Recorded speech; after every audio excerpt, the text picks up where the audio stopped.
नामदेववाडी येथे 20 दिवसापूर्वी झालेल्या अपघाताच्या संदर्भामध्ये नीटपणे चौकशी व्हावी आणि यामध्ये जे अधिक आरोपी आहेत ते निष्पन्न करावे। यामधल्या ज्या त्रुटी आहेत त्या त्रुटीच्या संदर्भामध्ये ज्यांनी या संदर्भामध्ये हलगर्जीपणा केला त्यांच्यावर कारवाई करावी, अशा विविध मागण्यांचं निवेदन घेऊन मी आज SP साहेबांची भेट घेतली। ॲक्सिडेंट झाल्यानंतर त्याच्यामध्ये 4 जीव गेले, 3 लोक तर जागच्या जागी चिरडले गेले। त्याच्यामध्ये 2 लहान मुलांचा समावेश होता, एक महिला होती जी त्या ठिकाणी आशा स्वयंसेविका होती।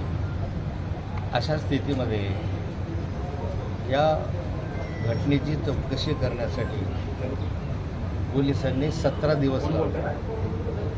17 दिवस पोलिसांनी कुठल्याही प्रकारची कारवाई यामध्ये केली नाही।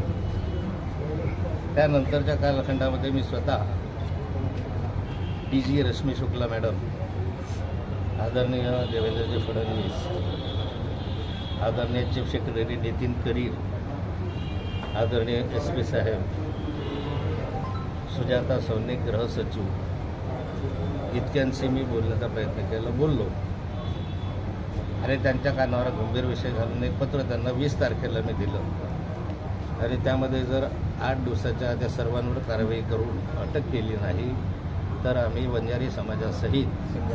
बंजारा समाजासहित सर्व या ठिकाणी आंदोलन करू आणि उपोषण करू, अशा स्वरूपाचं एक पत्र त्यांना दिलं।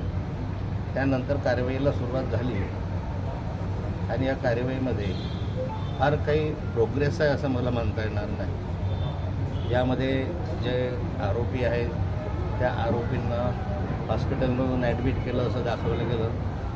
वास्तविक हे आरोपी काही इतके हॉस्पिटलवर होण्यासारखे 17 दिवस हॉस्पिटलमध्ये राहण्यासारखे नव्हते। दुसरा आरोपी जो पकडला गेला किंवा ज्याचं नाव आहे हे तर त्यांना कुठलाही मार लागलेला नव्हता, तरी कुणालाही अटकच्या संदर्भात करण्यात आलेले नाही। एकंदरीत पाहिलं तर हे पोलीस राजकीय दबावाखाली हे प्रकरण दडपत आहे की काय, अशी स्थिती आहे। जो अभिषेक कौल म्हणून आहे, हा कौल जळगाव जिल्ह्यातल्या एका मंत्र्याचा PA म्हणून घेतला जातो, किंबहुना त्या मंत्र्यांचे जे रस्त्यांचे वगैरे काम आहे तोच करतो, हे सर्वांना ज्ञात आहे।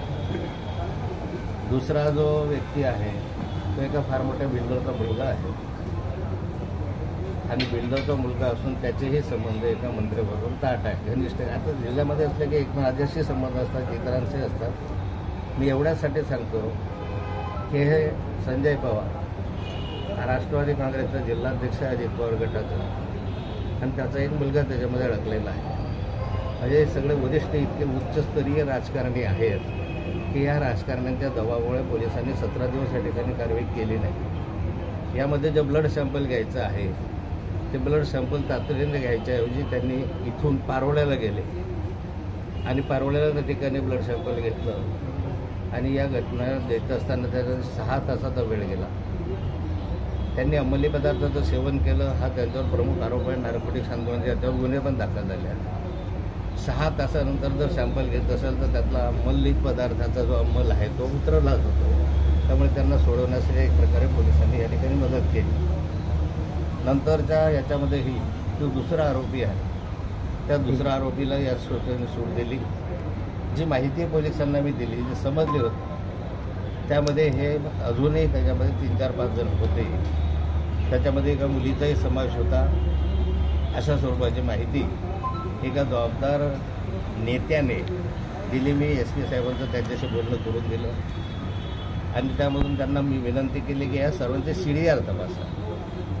त्यावेळेस फोन कुणाकुणाचे आले, कुणाला आले, आणि SP साहेबांनी ही विनंती केली की तुमच्याहीकडे कुणाकुणाचे मोबाईलवर फोन आले तपासलं पाहिजे, कारण एखाद्या वेळेस तुम्हाला कुणातरी मंत्र्यांचे फोन येण्याची शक्यता नाकारता येत नाही। एकंदर हे सर्व प्रकरण जे आहे ते संशयाच्या घेरात आहे। माझी अपेक्षा अशी आहे की आरोप आक्षेप अनेक असू शकतात, त्यातलं सत्य बाहेर आलं पाहिजे। एक गोरगरीब माणसाचे मुलं या ठिकाणी चिरडले गेले आणि त्या संदर्भामध्ये पोलीस या ठिकाणी कोर्टामध्ये म्हणावी तशी बाजू लावून धरत नाही आहे। त्यांना या ठिकाणी पोलीस कस्टडी मिळाली। दुर्दैवाने पुण्याच्या घटनेमध्ये जे प्रकरण म्हणजे पुण्याच्या घटनेची जेवढी गंभीरतेनं नोंद सरकार घेत आहे त्याच्याही पेक्षा मोठी ही घटना आहे, लहान लहान मुलांना चिरडल्याची आहे. पण सरकारने या ठिकाणी अजूनपर्यंत हे गंभीरतेनं घेतलेलं नाही.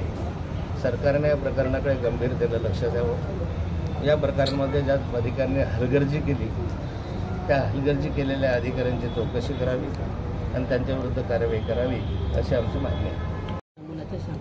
किंवा गांजाचा अहवाल आलेला नाही अजूनपर्यंत. आणि भाऊ पुण्यामध्ये अहवालात चेंज केले गेले, हे जोड प्रश्न आहे. पोलीस म्हणतात की अजूनपर्यंत अहवाल येत आहेत. एकंदरीत तुमचे हे सगळे प्रकरण पाहिल्यानंतर यामध्ये पोलिसांची अजूनही हलगर्जी दिसत आहे. जाणीवपूर्वक अपराधींना आरोपींना मदत करण्याची भूमिका या दिशेने ठिकाणी पोलीस कुठल्या तरी राजकीय प्रभावाखाली राजकीय दबावाखाली आहे असं दिसत आहे. चला.